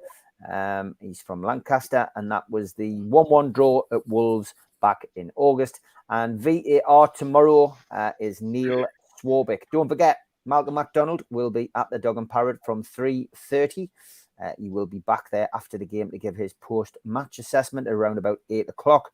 And John Gibson will be with John Anderson and with Johnny Justice Allen at 3:30 down at Pumphrey's in the big market. So get yourself down there to see them.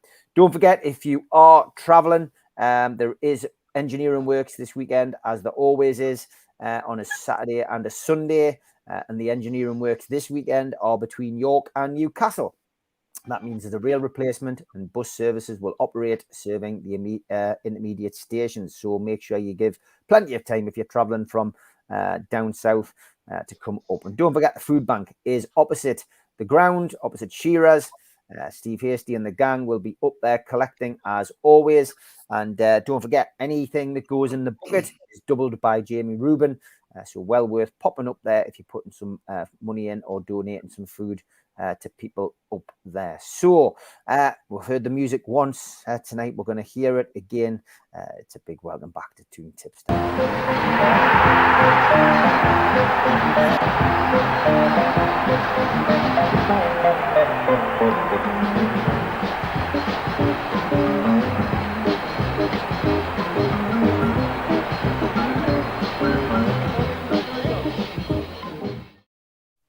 Action. You know, hang on, never mind that. You know, I've been off for ages and I thought, I wonder if the show's evolved. I wonder if it's got better. I wonder if there's more. And within 3 minutes, he's laughing at hamsters. Steve Hamsty.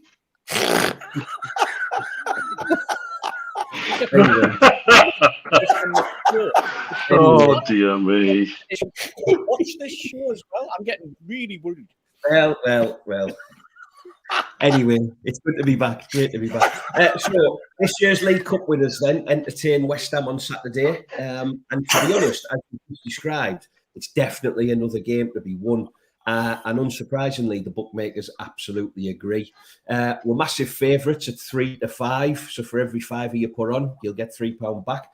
The draw is 3-1 if you think it'll be close. And an away win is a massive 5-1. So the bookies definitely fancy us for the 3 points. 1-0 Newcastle, 11-2. 2-0, 13-2. And a Penman is 14-1. 0-0, 8-1. And ones each is 7-1. And if the impossible happens, you've got 14-1, 1-0 West Ham, and 33-1, 2-0 West Ham. Lazily, Callum Wilson remains favourite to score any time at 11-8. But given his poor recent form, not only in front of goal, but actually just his poor form in general, I'd possibly stay clear of that.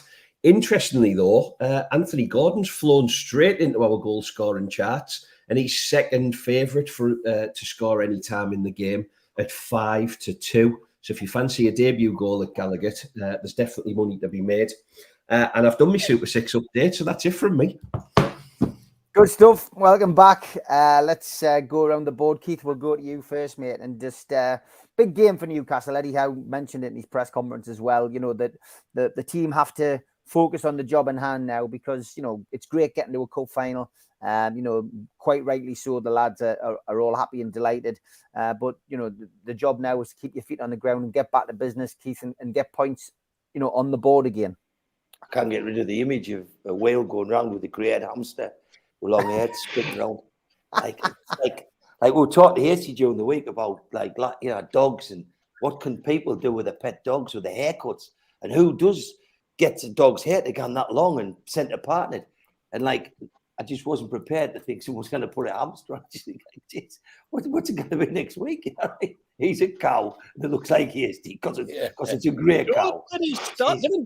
Didn't give them ideas, man. Oh, Steve, we talked about this last week, Steve, and we said, we come out the pub, we says, how mad is it all? And like, some of the, so you imagine walking down the street with some of them dogs on the leader, with some of them haircuts, and it's crackers. But tomorrow, funnily enough, you know, we 3-5, but I don't know. I've just got a feeling it's going to be a tight one. I think Bruno's monumentally massive for us at the minute. I don't think we have someone else to take over from him the same way. I think he brings something totally different. I see Maxi going left side and Joe Linton dropping back.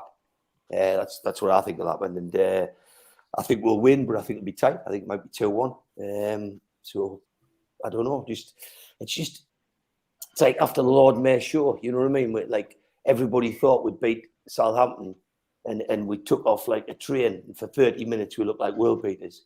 But then the chinks in the armour started. You know, our best player gets sent off, and, you know, like a goal out of nothing for a stupid back pass. So I think, and then Chris, you know, the other thing is the keeper's wonderful record. You know what I mean? It's his first concede, and it was a shame that it was by a bad back pass or an intercepted pass. But for me, I think we've just got to be careful. I think we've got 3 massive games coming off with Liverpool and Bournemouth and Southampton, and I think they're all winnable. But oh God, I have a sick feeling in my stomach of trying to beat Liverpool without Bruno. So tomorrow's the start. It's massive to get 3 points. But you know, I take a 1-0 me off Longstaff's backside. You know what I mean? Yeah, no, I agree. Steve, what's your thoughts then? It's a big game, as you say. This is us having then played all of the teams in the Premier League. Yeah, a big. I mean, every game is a big game now for Newcastle United, and as we try to keep the run going. And before I start, can I just say happy birthday to Richard Thackeray? Richard, big day for him. Not only was it his birthday yesterday, but he's retired. He's away out with the family tonight for a meal, but he was going to watch it on playback. So I just wanted to wish Richard a happy 66th and a long retirement for him. And lovely family, nice guy. Chatted with him at Christmas. He's a really decent lad. So get back to football. I think we played our worst football in the second half that I'd seen for a long time on Tuesday night. So I think it's back to basics. I think it's back to being tight. I think it's back to thinking about the passing and doing it. I agree with Keith. I can see Joe Linton back in the centre of midfield as a straight swap for Bruno, and I can see ASM being given the opportunity finally to actually start a game, and that just brings added pressure. But if he's that sort of big game player, now's his opportunity to stake his place in the next 3 or 4 games. So looking forward to the game. They're not pulling up trees, are they? They've had a shocking season. It's not the West Ham you expect. I consider West Ham as one of those proper clubs. I know that they moved to a new ground and things haven't always been rosy for them in terms of off the field. lot of challenges for the supporters to get heads round. But off the field, they are a great bunch of supporters, loyal, truthful. They do some great work in the communities, the supporters among their food bank as well. So I have a lot of time for them. But tomorrow, I think we'll take you 3-0, lads. Okay, Joe. Yeah, it's an interesting one, and I swing between Steve's result and Keith's result. Actually, I'd like to think that the standards and the mentality now is better than the after the Lord Mayor's Show thing. But I totally agree with what Keith said. You know, we've built ourselves up for that game on Tuesday night, so it'll be interesting to see what lands. You know, I've never been, and I vowed I wouldn't mention him on my first show back, but the mention of Alan Saint-Maximin there was an over-reliance on him, you know, not so long ago. If you think if Maxi wasn't playing and Maxi wasn't playing well, Newcastle kind of didn't play, and it took a while for us to kind of figure out that we can win matches and we can do things without him. So I'm wondering about how quickly we can do that without Bruno Guimaraes, because as Eddie Howe said, and as everybody knows, everything that happens comes through Bruno, whether he's playing at number 6, number 8, number 10, everything goes through the lad. So it'll be really, really interesting to see, you know, how we respond to that, you know, and how good is Joe Linton in the centre of midfield, Joe Willock possibly, Elliot Anderson's been talked up today. So it'll be interesting to see what Eddie Howe's actually thinking. In terms of West Ham, I've got a mate who supports West Ham. They collectively absolutely staggered that David Moyes is still in a job. You know, their results, as Steve said there, have been poor. So I'd like to think we'd win. I think Eddie, you know, even after the cup game, which I watched back, you know, his interview was, I won't have time to celebrate. I won't have time to think about it because it's on to West Ham. If he can instill that into the footballers, you know, I don't see why we won't get 3 points. The only concern I've got, not only for tomorrow and the subsequent games, is do we start to hang back a little bit, and do we start to think I'm going to be 110% for Wembley, so I'll kind of give, you know, Bournemouth 85% and I'll go 60% against Liverpool, so I'm at it for Wembley. I hope we don't, because as Pato said earlier, if we're going to qualify for the Champions League without spending the 3 billion, this is the season we're going to do it. So I've got to be confident. The team don't give me any reason to not be confident, and I'll go safe and say we'll win 2-0. Okay, George.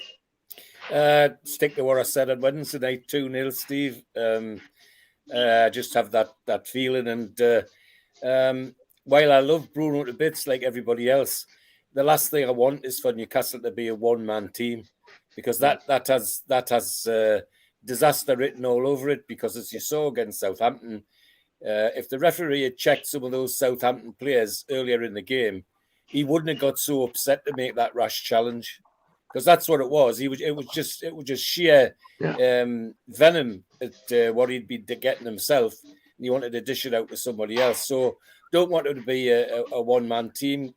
We've got to handle that. Sometime it was going to come. We've now got to learn how to handle it. And this is a good opportunity to do it against West Ham. And I think 2-0 is what I'd expect against them. I don't know if I'm the only one that's reading it, but I'm seeing stuff on social media about how taking a gamble and introducing a teenager on Saturday. Now, wouldn't that be a nice change for a Newcastle side, that a young starlet gets a chance to go on the field? That would be great. But no, 2-0, that'll do me. Okay, Neil, have you got the dice at Chelsea, Robs, or not? I have. That's why I disappeared just before, because I remembered I had the dice in my bag. My thoughts on the game are very straightforward. You may know, I know you guys know, I've got a mate who's a coach at West Ham, and on the record, he told me, I could say this, the club is a shit show at the moment. And so they're there for the taking. And so they should be. And this is an opportunity for somebody, ESM, Elliot Anderson, Gordon, maybe somebody else, to lay down a marker and say, right, drop us. We've got a big final coming up in 4 games' time, and Bruno's out for the next 3. Drop me. And that's what I want to see. I want somebody to come to the park. I want to see somebody step up to the plate, say, hey, I'm here, droppers, dare you. So, and if somebody cannot be motivated by that, then you really need to look at their psyche. I think we've got a real opportunity to put West Ham away, take 3 points and keep everything going. And so, and I don't see why that should change. Really don't. But let's see what the dice says. And the dice says 2-0. 2-0, which is what I'm going for. Yeah. Yeah. Okay, good stuff. You've heard what people's predictions are. Stick your predictions in the chat, and we will come to those before we finish. I've got a couple of other things to get through, but first of all, with the success of that Guess Who competition, Albert sent this one through. We all know Keith Patterson, but who are these other famous Keiths? Keith Floyd. Keith Moon. Keith Floyd. Keith Moon. Keith Moon. All right, Keith Floyd. Yeah, Keith Moon. Keith Moon from the Who. Chickens. Keith Yeah. Chegwin. Keith Chegwin. Chegwin. Cheggers. That's Keith Richards. Keith Yes. Richards. It's a I did young like That's Keith the best of I the did lot. like that this one. one. Team Bob, keep this as Larry Grayson was to bring. Christ almighty. That's absolutely brilliant, that one. It's because I did a Longstaff poetry during the game. That's right, exactly. So I won't let Keith feel down, because obviously we know that those of you who follow Albert on Twitter, he did do one with Steve Hasty. We know the wonderful Steve Hasty, but who are these other famous Steves? Steve Davis. Davis. Snooker player. Davis. Looks like your brother, that actually. Does it? It does. Spielberg. Yeah. Steven Yeah. Spielberg.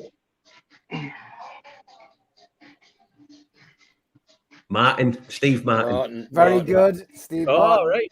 right. And last but not least, Stephen Hawkins.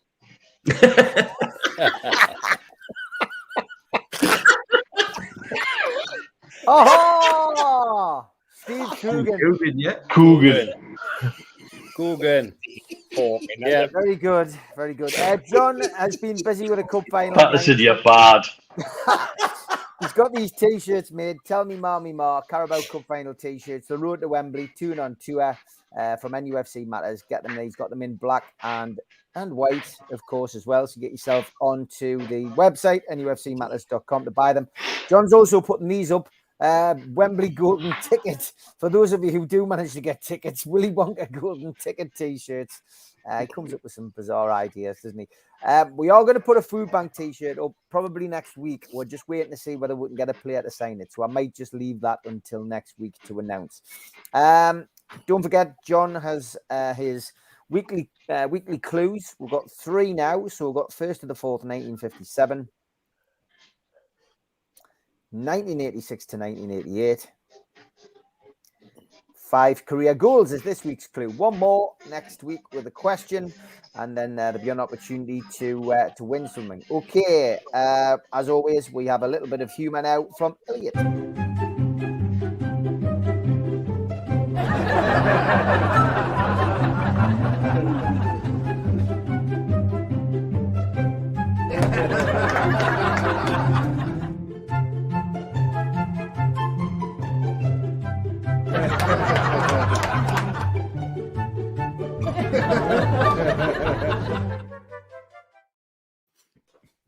I wonder what my parents did to fight boredom before the internet. I asked me 15 brothers and sisters, and they don't know either. Oh, dear me. Excellent stuff. Yeah, keep them coming. Okay, we've got 10 minutes left. We did have a couple of questions. See whether Any news on this one, Mitch, whilst you're across there? Anyone heard anything about Qatar Airways as a sponsor for 3 years until the Saudi relaunch? Helps with Middle East relations too. Qatar want an EPL team to sponsor and won't be buying any team soon. Any updates on the sponsors? In terms of airlines, Saudi have come on board as we're travel partner, but there was a suggestion that the new airline called RIA was going to be our shirt sponsor. But that seems to have gone with a little bit of turmoil because the lad who was the CEO who came in from Etihad has just resigned and buggered off. So whether there's a rethink on that happening, don't know. I've heard that Qatar are looking to sponsor something big. The Premier League seems to be where they want to go. If you look at how relations are between Saudi and Qatar at the minute, the fact that MBS was sat next to the Qatar Royals at the World Cup final tells you everything that you need to know. You have to remember that spats in this region are brothers at war, and it's always family spats, and that's why it gets difficult. That's why it gets personal, and the geopolitics become complicated. If PAF are serious about buying a stake in beIN, then for me, having Qatar sponsor us might be a little bit of scratch my back and I'll scratch yours. So I wouldn't rule it out. I genuinely wouldn't. But I've heard nothing concrete to that matter. Keith, have you heard anything? No, all quiet. And the next question that somebody asked, and again, just the whale going around. Sorry, Steve. The positive thing about that for me would be that Qatar's spending the money and not PIF. Yes. Well, that's a good idea. Yeah. That's a good point. Munch says, question for the lads. Does anyone have any idea on what's happening with the Strawberry Place development? It's collapsed, hasn't it, lads? Am I right? The council refused to put the money into it. So they went for planning, whereby it was North Tyneside, I think, turned around and they were asked and approached. And Steve put forward, I think there's a letter from Chair 1 year where they put the case forward, but the council aren't going to put any money into it. So it can still go ahead, but not with public money, it seems. They need whoever's behind it is looking for some public finance to get the ball rolling again. The planning permission's still there, but what they asked for the North Tyne Authority, which is the joint councils in North Tyneside, Newcastle, and Northumberland, and they asked them for basically a loan, public money to get them through the next phase. And Jimmy Driscoll, who's the mayor of the North Tyneside Combined Authority, said after due consideration that he wasn't going to use public money for that, which is good on him. Because face it, it's a private initiative, it's private funding that should be building whatever they're planning on building. And if they haven't got the finance, haven't got the money, they shouldn't be coming to the taxpayers of Newcastle, cap in hand, and the taxpayers of North Tyneside and the taxpayers of Northumberland and say, can you lend us some money so that we can basically carry on with the development that we want, which impacts on what most of us would say is a fraught development in the first place, which is basically a hotel, some student flats, and a couple of shops. And nobody wants it. And whether it impacts on the development of Strawberry Place or not, that's not the point. You don't come cap in hand to the taxpayers for something like that. There'll be question marks, and this will carry on, because if that organisation needed money, public money, to be able to get them, then you've got to question, well, what is that company all about in the first place? They obviously haven't got the financial backing behind them that they're claiming to have. So rather like it was with the previous group, where they were basically holding out. They had a company, an organisation that was going to front up the first phase, and they needed the money to come in to cover the cost of the first phase, which was going to cover the cost of second, and it was going to be done in a phased approach. But it took that long that the company who was going to be the holding, if you like, group that was going to rent the building on a long-term lease, it was taking too long, so they went elsewhere, and the whole thing tumbled. So it's basically hasn't been financed to the tune that it needs to be financed, and this could carry on and on and on. it's not the way it's been used at the moment. It was being used by an organisation who are doing the other development behind the strawberry. Now that's been completed, so the land's been cleared, but at the moment there's no word on when the development is actually going to start, if it will start at all. Everybody's just sitting, waiting, hoping at some point that if it is Newcastle United who are genuinely keen on developing the Gallagher, if they need the land, I'm sure that there'll be deals done. If they don't need the land, they'll go ahead and develop the Gallagher end anyway, regardless. This is the way that big business operates at the moment. The guys come out, the big developers, they come out and they say they need X, Y, and Z, or they're going to do X, Y, and Z, but it's always public money at the end of the day that they come crying for to get them to start. Well, tough. Yeah, they've got a difficult order to persuade. Neil. Yeah, sorry, Neil, I had to mute you because the music was coming on over the top of Steve there. Look, guys, it's been an amazing show. It's 3 years since I found the prototype shows from the archives, if you like. So I've been loading the shows on the YouTube channel, but it's actually the birthday today of NUFC Matters, Friday the 3rd of February. It's 3 years officially since NUFC Matters was first done. The first proper shows as the Amigos, i.e. me and Neil, was obviously done in the March of 2020 during lockdown. So, but the prototype show was actually then. So I guess that's why it's the 3 year birthday. So I just want to thank everybody who's been a supporter of it. We are vast. We're quickly approaching 50,000. I mean, over the last couple of months, we've really hit a bit of an upward spiral, and we're now at 49,828 subscribers. So thanks to everybody who follows us, everybody who tunes in. Some of you watch every week, some of you dip in and out, but certainly all the shows are getting big, bigger support now, bigger views, and it's the community. That's what it's all about. I'm sure lots of us will continue to meet up as we have done over the last few years, and it is great. But thanks to everybody, thanks to everyone who comes on the panel. Steve, can I do a last thank you? Yeah. Neil and I have had a difficult fortnight or difficult couple of months.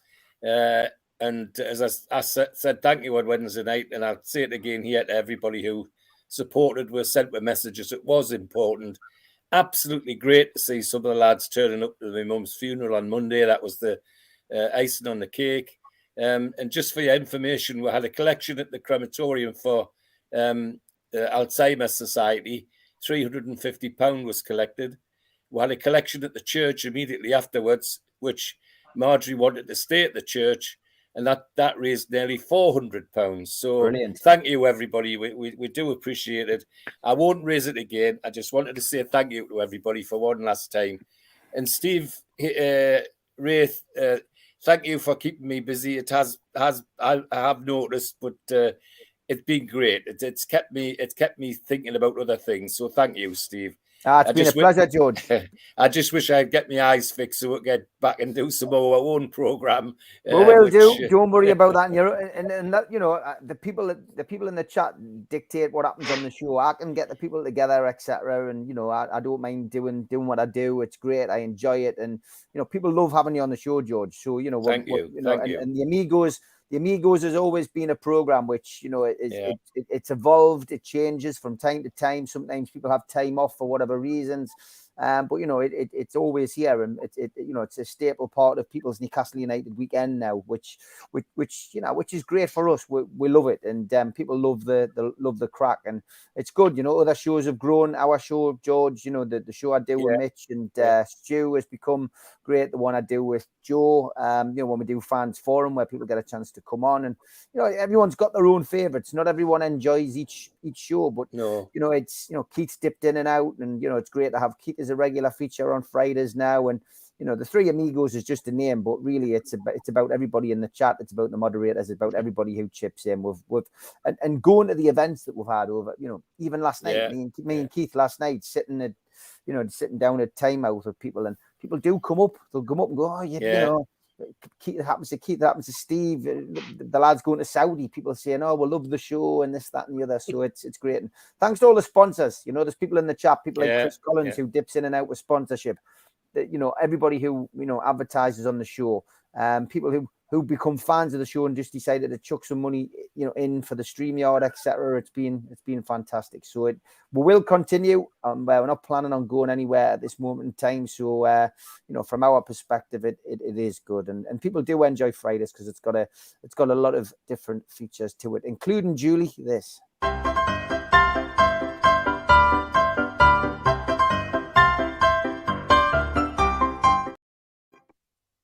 Bald.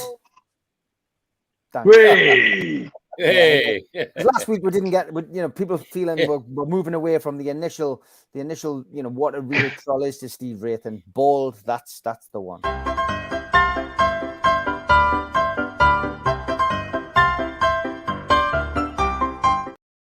Got to give the final word to Nicholas. I love this one, Nicholas. Nicholas from the Felon. But I just want to say to Sutty and Lee G, your questions about the final and the starting 11, etc.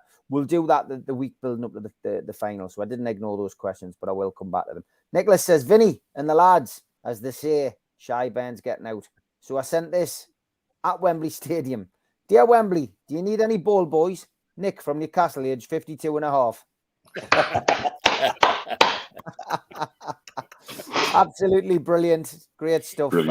Thanks, everybody. Have a great weekend, and look forward to seeing you tomorrow when I do Eddie Howe's press conference review. I'll be doing that at about 10 o'clock in the morning. I'm going to play out with the ads. Cheers, Mitch. Cheers, George. Cheers everyone. Cheers, everybody. Take care. Thanks, as always, to our sponsors, Skips and Bins. Telephone 0800 25 45 25 3. Email inquiries at skipsandbins.com. Website skipsandbins.com. Easy, contract free, and pay-as-you-go waste collection.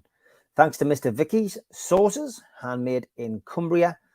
You can find them at mrvickys.co.uk. Email info@mrvickys.co.uk or telephone 01768 210 102. Thanks to Blowhole Brewery. You can find them at blowholebrewery.co.uk. Beers brewed on the River Tyne. And thanks to United Group Travel Limited, UK Coach Holidays, based in Morpeth. Telephone 01670 362 460 and mobile 07957 141 654.